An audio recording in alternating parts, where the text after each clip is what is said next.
جو کمال مطلق ہے وہ رسول خدا ہے، اور اللہ نے ایک نور خلق کیا. اول ما خلق اللہ نوری، اسی پہ تمام کرنا چاہتا ہوں. پیغمبر اسلام نے فرمایا اول ما خلق اللہ نوری، اللہ نے سب سے پہلے مجھ محمد کے نور کو خلق کیا. جب خود رسول خدا فرما رہے ہیں کہ اللہ نے مجھ محمد کے نور کو خلق کیا، تو بحث ختم ہو گئی نا کہ وہ نوری تھے.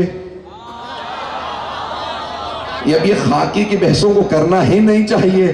عزیزان گرامی، اللہ نے اس نور کو آسمان سے زمین پہ بھیجا. رسول خدا کی ولادت ان کی خلقت نہیں ہے، خلقت اور ہے، ولادت اور ہے. دنیا میں جب آئے ہیں وہ دنیا میں ان کی ولادت ہے، خلقت نہیں ہے. خلقت تو تب ہے جب جناب آدم بھی نہیں تھے.